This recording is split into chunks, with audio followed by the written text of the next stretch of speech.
الرحمن الرحیم تمام دیکھنے والے اور سننے والوں کو قرار کریم کا السلام علیکم۔ آپ دیکھ رہے ہیں GB2 نیوز۔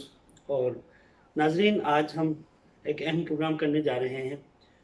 پروگرام ویسے تو مختلف قسم کے پروگرام ہوتے رہتے ہیں، لیکن آج کی جو پروگرام ہے بہت ہی اہمیت کے حامل ہے۔ آپ سب جانتے ہیں کہ سب ڈویژن روندو میں کئی عرصے سے زلزلہ متاثرین در بدر کی ٹھوکریں کھا رہے ہیں۔ اس دوران کبھی ہمیں سننے کو ملتا ہے کہ حکومتی جو ہماری نمائندے ہیں انہوں نے ان کے لیے کچھ ریلیف دیا ہے، اور ہم نے دیکھا بھی ہے کہ وہاں پہ گورنر صاحب کو بلا کے انہوں نے کچھ چیکس وغیرہ بھی تقسیم کیے اور کئی وعدے انہوں نے کیے ہیں۔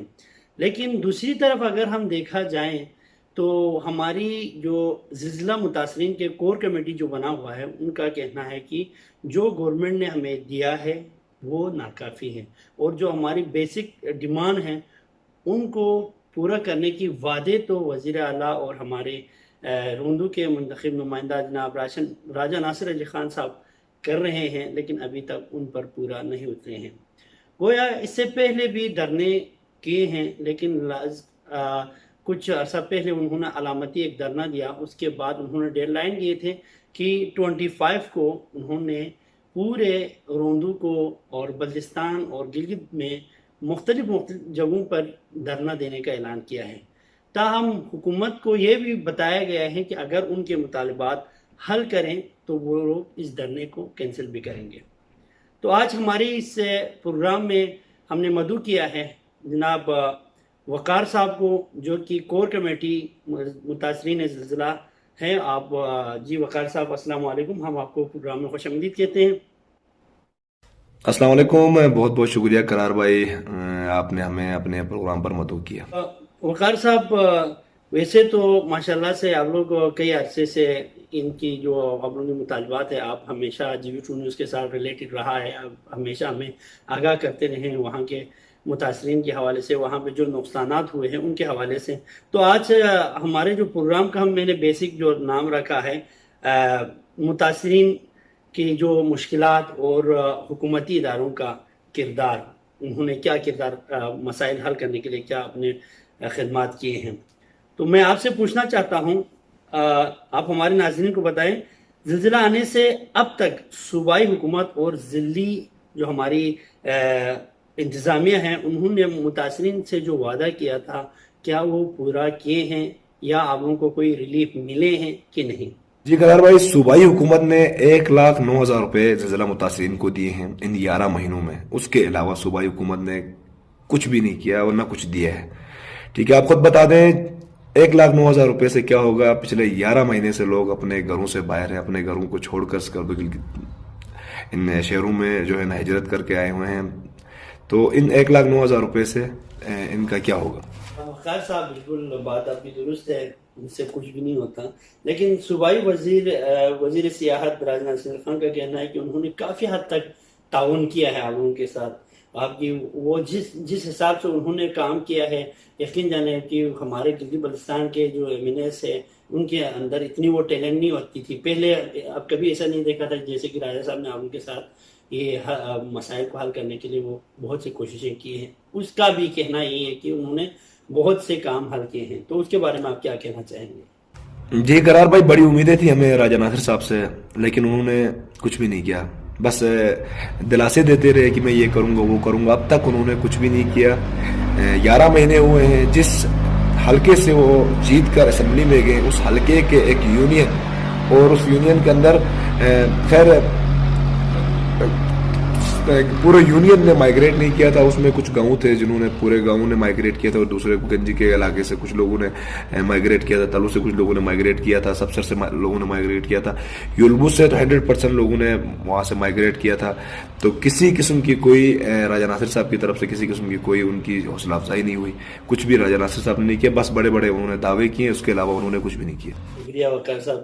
تو اب میرا تیسرا سوال ہے آپ سے، ابھی جو احتجاج کا اعلان کیا ہے آپ لوگوں نے، جو آپ کی کور کمیٹی نے لاسٹ ٹائم بھی جو ایک دھرنا دینے کا اعلان کیا اور اس کو آپ لوگوں نے کینسل کر دیا، کیا آنے والی جو آپ لوگوں نے دھرنا دیا ہے اس کو بھی آگے یا ڈیٹ آگے دینے کا پروگرام ہے، یا آپ لوگ مکمل اس دھرنے کو اس ڈیڈ لائن پہ آپ لوگوں نے کرنے کا فیصلہ کیا ہے، اور آپ لوگوں کو اس دھرنے میں کون کون سے لوگ آپ لوگوں کی حمایت کر رہے ہیں؟ جیسے کہ سوشل میڈیا پہ ہم دیکھ رہے ہیں، کبھی انجمن تاجران کے پاس آپ لوگ جا رہے ہیں، کبھی انجمن امامیہ کے پاس کردو کے جو مرکز ہے وہاں پہ، کبھی دلگن مرکز میں، ہر جگہ پہ آپ لوگ جا رہے ہیں، تو کن کن کا آپ لوگوں کو تعاون ہے اور یہ دھرنا کس حد تک کامیاب ہوں گے؟ جی، ہماری کور کمیٹی باقاعدہ ملاقاتیں کر رہی ہیں. اب تک ہم نے اسکردو گلگت مرکز میں گلگت مرکز میں ہماری کور کمیٹی کی ہے، وہاں انہوں نے ملاقاتیں کی، انہوں نے ہماری بھرپور حمایت کی ہے. عوامی ایکشن کمیٹی سے ہماری کور کمیٹی ملی ہے، جو مزید سیاسی لوگوں سے، مذہبی لوگوں سے انشاءاللہ ہماری ملاقاتیں ہو رہی ہیں. انشاءاللہ جہاں جہاں ہم جا رہے ہیں لوگ ہماری حمایت کر رہے ہیں واقعی کہ آپ لوگوں کا حق ہے. انشاءاللہ 25 نومبر کو جو ہمارا دھرنا ہوگا، ہم نے ان کو باقاعدہ دعوت بھی دی ہے، تو وہ ضرور انشاءاللہ وہاں پر تشریف بھی لائیں گے.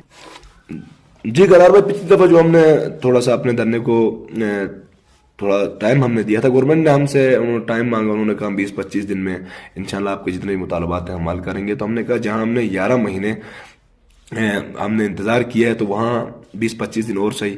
تو ہمارے جتنے بھی لوگ ہیں تو وہ ہماری ہم کور کمیٹی جو ہے ان کی بڑی بھرپور انہوں نے ہماری حمایت کی. انہوں نے کہا کہ چلیں اگر آپ لوگ 20-25 دن دیتے ہیں تو ہم آپ کا ساتھ ہیں. تو جتنے بھی لوگ ہیں ہمارے یونین کے تمام لوگ ہمارے کور کمیٹی کی ہر بات پر وہ لوگ لبیک کہتے ہیں. تو انشاءاللہ جو اس بار کا جو دھرنا ہوگا، جو ہم نے ٹائم دیا ہے، تو وہ ہم نے ان کی ریکویسٹ پر دیا تھا کہ ہم نے کہا چلو اگر وہ 25 دن میں ہمارے تمام مطالبات حل کرتے ہیں تو جہاں ہم نے 11 مہینے ہم نے انتظار کیا ہے وہاں ہم 20-25 دن اور انتظار کرتے ہیں. لیکن 25 نومبر کا جو دھرنا ہوگا، قرار صاحب یہ آپ نوٹ کر لیجئے گا، 25 نومبر کا جو دھرنا ہوگا وہ گلگت بلتستان کی تاریخ کا سب سے بڑا دھرنا ہوگا. ٹھیک ہے، روندو کی جو قوم ہے وہ ڈرنے والی قوم نہیں ہے. ٹھیک ہے، نہ وہ تمہاری لاٹھی چارج سے ڈرتی ہے، نہ تمہارے وانسو گیس سے ڈرتے ہیں. ہم مرنے کے لیے تیار ہیں. ہم کفن پہن کر انشاءاللہ 25 نومبر کو روڈ پر اتریں گے، اور اس وقت تک ہم اس روڈ سے نہیں اٹھیں گے جس وقت تک ہمارے تمام مطالبات حل نہیں ہوتے. تو اب ہمیں ہلکا نہ لیجئے گا، ہم بالکل تیاری کر رہے ہیں. ہماری تیاریاں جو ہیں نا وہ باقاعدہ ہماری 3-4 ہماری کور کمیٹی کی ہم نے 3 حصوں میں تقسیم کی ہے اپنی کور کمیٹی کو. ایک ہماری ٹیم جو ہے اس ٹائم گلگت میں موجود ہے، ایک اسکردو میں جو ہے نا وہ مطلب ملاقاتیں کر رہی ہے، اور ایک جو ہے وہ دھرنے کی تیاری کر رہی ہے، جس کے لیے باقاعدہ لوگ اعلانات کر رہے ہیں، لوگوں کو ہم بتا رہے ہیں. اور اب تک جو ہمارے اس کے مطابق ہے وہ ہے تقریباً 4000 تک جو ہے نا لوگ اب تک اس دھرنے میں آنے کے لیے ہماری جو گنتی ہے، ہم باقاعدہ لوگوں کو مطلب بتا کر ان کو بتا رہے ہیں کہ بھائی آپ نے اس ٹائم اس جگہ سے اس جگہ میں گاڑی آئے گی، اس میں ساتھ چلنا. ہم نے باقاعدہ بہت خطرناک قسم کی تیاری کی ہے. انشاءاللہ گورنمنٹ کو ہم ٹف ٹائم دینے کے لیے تیار ہیں. 25 نومبر تک ہم ان کو بھی بتا رہے ہیں کہ 25 نومبر تک ہمارے مطالبات اگر حل ہوتے ہیں تو ویل اینڈ گڈ، ادروائز پھر ہم مرنے کے لیے بھی تیار ہیں. ٹھیک ہے، یہاں پر بے عزت اور ذلت کی موت سے تو وہاں پر جا کر عزت کی موت بہتر ہے. ٹھیک ہے، تو انشاءاللہ 25 نومبر کا جو دھرنا ہوگا وہ تاریخ میں گلگت بلتستان کا سب سے بڑا دھرنا ہوگا. اگر گورنمنٹ 25 تاریخ سے پہلے ہمارے مطالبات حل کرتی ہے تو ویل اینڈ گڈ، ہمیں کوئی شوق نہیں ہے ہم وہاں روڈ میں جا کر جو ہے نا خوار ہو جائیں. لیکن اگر دھرنے ہمارے 25 تاریخ تک ہمارے مطالبات حل نہیں ہوتے ہیں تو پھر دمادم مستقل ہوگا. بہت شکریہ وقار صاحب، آپ نے ہمارے چینل کے لیے ٹائم دیا. اور میں گزارش کرتا ہوں حکام بالا سے، خصوصی طور پر میں راجہ ناصر علی خان مخون صاحب سے گزارش کرتا ہوں کہ ڈیٹ انہوں نے جو دیا ہوا ہے 25 تاریخ، اس سے پہلے ان کی تمام تر مطالبات کو حل کیا جائے. متاثرین کی جو مشکلات ہیں، جیسے کہ انہوں نے کہا کہ 1 لاکھ کچھ آپ لوگوں نے ہر گھرانے کو دیا ہے، کچھ کو وہاں سے ٹرانسفر کر کے دوسری جگہوں پر ہیں، تو ان کے لیے بہت سی مشکلات ہیں. خدا را ہماری بھی آپ لوگوں سے گزارش ہے، گلگت بلتستان کے وزیر اعلیٰ جناب خالد خورشید صاحب سے اور دیگر ڈیزاسٹر مینجمنٹ والوں کی سے اور وفاق سے بھی جتنا ہو سکے ہمارے روندو کے جو متاثرین ہیں ان کے مسائل کو حل کریں. اسی کے ساتھ قرار کریم کو دیجیے.